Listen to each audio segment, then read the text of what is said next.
வணக்கம். நம்ம இகரம் தமிழ் வகுப்புல மீள்பார்வை பார்த்துட்டு இருக்கோம். இன்னைக்கு மீள்பார்வை 4 அதுதான் பார்க்க போறோம். இன்னைக்கு என்னென்ன எக்ஸசைஸ் ஆண்டி கொடுத்துருக்கேன்னு எக்ஸ்பிளைன் பண்றேன். நல்லா கவனமா கேளுங்க. இதுல பாத்தீங்கன்னா இரட்டை கிளவி அது படிச்சோம் இல்லையா? அந்த இரட்டை கிளவிக்கான சொற்கள் இங்க ஆப்ஷனா கொடுத்துருக்காங்க. இதுல எந்த கோடிட்ட இடத்துக்கு எந்த சொற்கள் மேட்ச் ஆகுன்றத பார்த்து கரெக்டா எழுதி கலர் பெண்ணால அண்டர்லைன் பண்ணி அனுப்புங்க. அடுத்தது செயப்படு பொருள், எழுவாய், பயனிலை, செயப்படு பொருள் இதெல்லாம் நம்ம படிச்சோம், ஞாபகம் இருக்குங்களா? அதனாலதான் ஆன்டி என்ன சொல்றேன்னா திரும்ப திரும்ப ரிவைஸ் பண்ணிக்கிட்டே இருங்க. டைம் கொடுக்குறேன் ஒவ்வொரு மீள்பார்வைக்கும் நடுவுல. ஏன் டைம் கொடுக்குறேன்னா நீங்க திரும்ப திரும்ப ஒரு மீள்பார்வை எழுதும் பொழுது சில விஷயங்கள் உங்களுக்கு மறந்து போயிருக்கும், சரிங்களா? அதுல இருக்கிற எக்ஸசைஸ். அதனால திரும்ப அதெல்லாம் போய் பயிற்சி பண்ணணும் தான் ஆன்டி டைம் கொடுக்குறேன். அதை பயன்படுத்திக்கோங்க, இல்லைன்னா உங்களுக்கு தான் கஷ்டம் ஆயிடும். சரிங்களா? இப்ப எழுவாய், பயனிலை, செயப்படு பொருள் படிச்சோம் இல்லையா? அதுல செயப்படு பொருள் அதை என்ன பண்ணணும்னா இந்த சென்டென்ஸ்ல எது செயப்படு பொருள் அப்படின்றத என்ன பண்ணணும், அண்டர்லைன் பண்ணுங்க கலர் பெண்ணால. அடுத்தது எண்ணு பெயர். இங்க எண்கள் தமிழ்ல கொடுத்துருக்காங்க, எண்களோட பெயர்கள் இங்க நம்பர்ஸ்ல இருக்கு. அப்ப இந்த ஃபர்ஸ்ட் இருக்கிற இந்த தமிழ் எண் பெயருக்கு சரியான நம்பர் எதுன்றத அதுக்கு நேரா இதுல இருந்து சூஸ் பண்ணி எடுத்து எழுதணும்.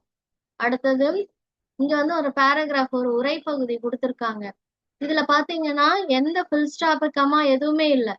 நீங்க படிச்சீங்க இல்லையா, காற்புள்ளி, முற்றுப்புள்ளி, அரைப்புள்ளி இல்லையா?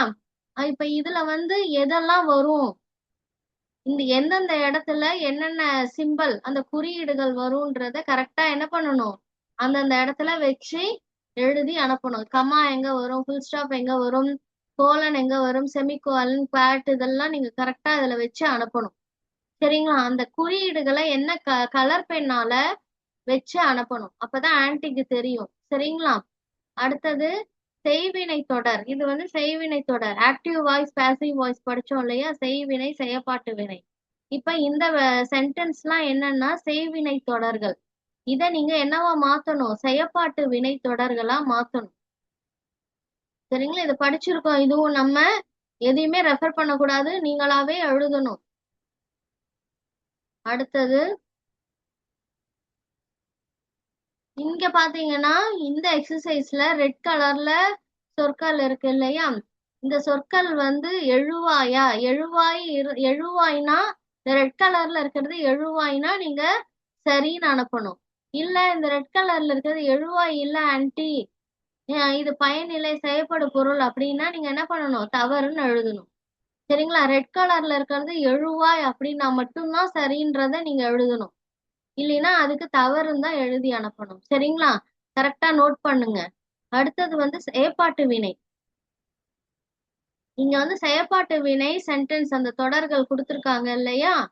நீங்க என்ன பண்ணணும்னா இந்த வார்த்தைகள் இடம் மாறி இருக்கு, எது முதல்ல வரும், எது ரெண்டாவது வரும், எது மூணாவது வரும்ன்றத ஒவ்வொரு சென்டென்ஸ்லயுமே நீங்க கரெக்டா எழுதி அனுப்பணும், சரிங்களா? ஒவ்வொரு சென்டென்ஸ்லயும் வார்த்தைகள் இடம் மாறி இருக்கு, அதை கரெக்டான வரிசையில ஒழுங்குபடுத்தி எழுதி அனுப்புங்க. அடுத்தது அடுக்கு தொடர். இரட்டை கிளவி படிச்சோம், அதே மாதிரி அடுக்கு தொடர் படிச்சோம் இல்லையா? இந்த அடுக்கு தொடர் ஆப்ஷன்ஸ் மேல கொடுத்துருக்காங்க. இந்த கோடிட்ட இடத்துல எந்தெந்த சொற்கள் பொருந்தி வரும்ன்றத கரெக்டா எழுதி கலர் பெண்ணால அண்டர்லைன் பண்ணுங்க. அடுத்தது இதுதான் குறியீடுகள், சொன்ன இல்லையா ஆண்டி? இந்த குறியீடுக்கு நேரா இந்த குறியீடோட பெயர் என்னன்றது நீங்க கரெக்டா அதுக்கு நேரா இதுல இருந்து சூஸ் பண்ணி எடுத்து எழுதி அனுப்பணும். அடுத்தது சரியா தவறா. இப்ப இதுல ஒரு வாக்கியம் கொடுத்துருக்காங்க இல்லையா? அந்த வாக்கியம் சரின்னா சரின்னு எழுதணும், இல்ல இந்த வாக்கியம் தவறுனா அதுக்கு நேரா தவறுன்னு எழுதி அனுப்பணும். அடுத்தது இதுவும் இரட்டை கிளவி சொற்கள் கொடுத்துருக்காங்க இல்லையா? இந்த சொற்களுக்கு நீங்க தொடர் ஒரு சென்டென்ஸ் மேக் பண்ணணும், சரிங்களா? சட சட அப்படின்னா சட சடன்ற இந்த இரட்டை கிளவி வார்த்தையை வச்சு என்ன பண்ணணும், ஒரு தொடர் ஒரு சென்டென்ஸ நீங்களாவே ஓனா எழுதி அனுப்பணும், சரிங்களா? யாரோட ஹெல்ப்பும் நீங்க எடுக்கக்கூடாது. அடுத்தது இங்க பாத்தீங்கன்னா சில நூல்கள், புத்தகங்களோட பெயர்கள் இருக்கு. இங்க அந்த நூலை எழுதினவங்க அவங்களுடைய பெயர்கள், அந்த ஆசிரியர்கள் பெயர்கள் இருக்கு. இப்ப இந்த புத்தகத்தை யார் எழுதுனாங்கன்றத அதுக்கு நேரா கரெக்டா இதுல இருந்து சூஸ் பண்ணி கரெக்டா எழுதி அனுப்புங்க. அடுத்தது தமிழ் சொற்கள் கொடுத்துருக்காங்க இல்லையா, அதுக்கு இங்கிலீஷ் மீனிங் எழுதணும். முன்னாடி இங்கிலீஷ் வேர்ட்ஸ் கொடுத்துருப்பாங்க, தமிழ் மீனிங் எழுதுனீங்க இல்லையா, இப்ப தமிழ் சொற்கள் இருக்கு, அதுக்கு இங்கிலீஷ் மீனிங் நீங்க எழுதி அனுப்பணும். நீங்களாவே எழுதணும், ரெஃபர் பண்ணக்கூடாது. சரிங்களா? புக்கெல்லாம் பார்க்க கூடாது, அம்மா அப்பா ஹெல்ப் எடுத்துக்க கூடாது.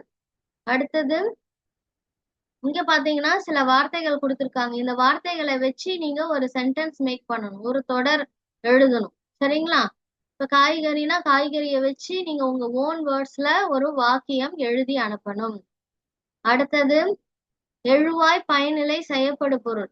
இப்ப நீங்க என்ன பண்ணணும்னா இந்த சென்டென்ஸை ஃபர்ஸ்ட் இந்த தொடரை உங்க நோட் புக்ல எழுதிக்கிட்டு அதுக்கு கீழே எழுவாய், அதுக்கு கீழே பயனிலை, அதுக்கு கீழே செய்யப்படு பொருள் அப்படின்னு எழுதி எழுவாய்க்கு நேரா இந்த சென்டென்ஸ்ல எது எழுவாய்ன்றதை எடுத்து எழுதி அனுப்பணும்.